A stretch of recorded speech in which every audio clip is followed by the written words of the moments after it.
Oh, hey, Justin here. Great to see you. I'm really excited to start working on our stories. I'm sorry. The letter from the Writers Guild is going to show up any second, and that weird pencil guy is not going to catch me off guard again. So. Huh. Maybe they're late today. I guess we could start talking. Every time. Oh, his eyes just follow you wherever you move. Oh, not cool, Writers Guild. Fine. What's the challenge? The second Storysmith trial. Can you apply writing techniques to craft a short story? Ooh, time for some fun. To tackle this challenge, we'll reflect on our writing experiences so far, set goals and schedules for drafting our short stories, and review the writing techniques we've practiced so we can put them to work in this project. Get comfortable and grab your guided notes because it's time to write. Let's get into it.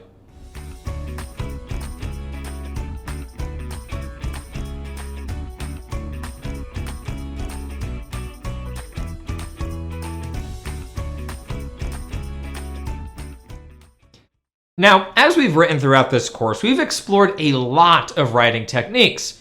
Just think.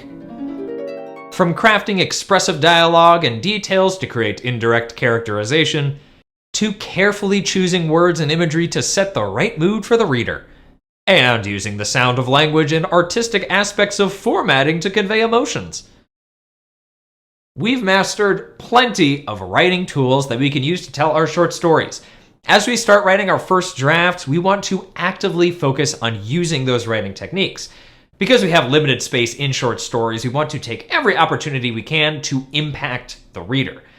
Now, all our short stories are different, so we'll use different techniques, but almost every story will use some common tools: narration, dialogue, imagery, characterization, mood, and pacing.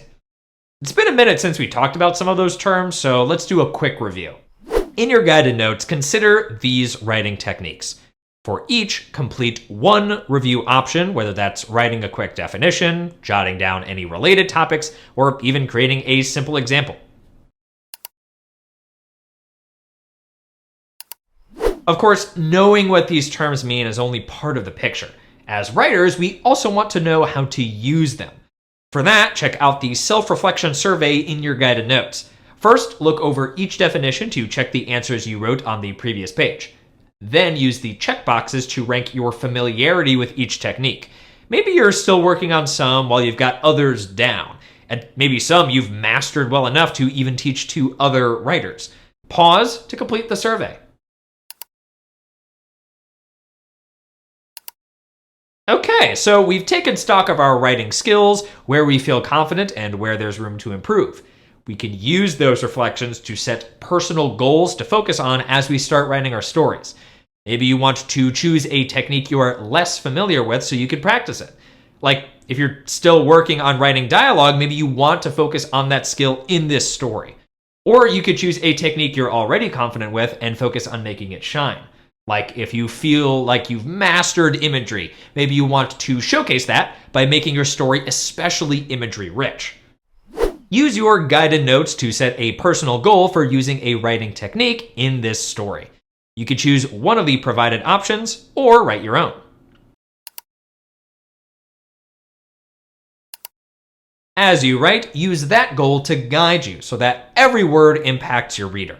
And the cool thing about focusing on one writing technique is that you'll end up using many writing techniques. Like, if you focus on characterization, you'll probably use narration, imagery, and dialogue to create it. And all of those techniques will impact the mood and pacing. No matter which one you start with, they're all interconnected in the end. Okay, so we have some ideas for applying writing techniques as we start our stories. So when do we start? And when do we finish? We should figure out what kinds of writing schedules will work best for us. Oh, sorry, I was just remembering way back in the first unit when we considered what kinds of writing habits and schedules work best for us, and when every Writers Guild letter wasn't a weird jump scare. Back in Unit 1, we were still figuring out our preferences, but by now we've done a ton of writing. You probably know your own needs and style even better, and maybe some of your preferences changed along the way. So let's take some time to check in with ourselves as more experienced writers. Think back over your experiences in this course. Do you tend to prefer writing steady amounts over several days, or dedicating 1 or 2 big blocks of time to writing? Are you more productive writing in the morning, afternoon, or evening? And are you most inspired writing at home, outside, in public? Use those insights into your own preferences as you decide how to tackle writing this short story. For the first draft we'll complete in this lesson, we're aiming to write 800 to 1,500 words in total over 4 days. Remember, you can adjust that word count higher or lower, give yourself extra days to write, or finish your story in less time. Make whatever choices work best for you. No matter how long your story is or how many days you spend on it, there are a few ways you could divide up the work. You could set a word count goal for each day, either splitting it up evenly or planning to get more done on certain days.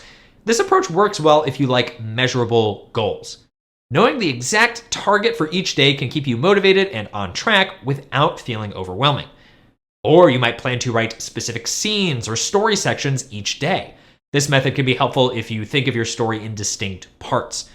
Breaking the draft down by scenes allows you to focus on one piece at a time, which is great for staying immersed in the narrative flow. Another option is writing for a certain amount of time each day until you're done. If you enjoy flexibility, this approach lets you set aside time without stressing over word counts. It's especially good for writers who want to build a daily writing habit. You can mix and match those approaches too. It can be helpful to set one goal for your first day of writing, then reflect on how it went, and use that to adjust your next goals. To create a schedule that works for you, grab your guided notes. First, consider how many words long you want your story to be, how many days you'll spend writing, and how you might like to divide up that work. Then use those ideas to make a schedule or plan for writing your short story. It can be in whatever format and style best suits you. Remember, the reason we make plans and schedules is to support ourselves in successfully writing. If you get into it and realize your plan isn't working for you, or if you just fall behind schedule, no problem. Just reevaluate and adjust. Okay, we've thought about the techniques we'll use. We've made a schedule. I guess it's time to write on. As you write your short story over the next few days, use whatever method works best for you, whether that's handwriting, typing, dictation, or something else. The lesson activities for each day have tips and quick check-ins to help you stay on track. Today, you'll have online practice questions about what we learned in this video, but on the following days, the questions will be really simple. Just, are you writing a story? When you're finished drafting your story, come on back and we'll dive into revising and editing. Until then, keep writing. Your story is worth telling. See you next time.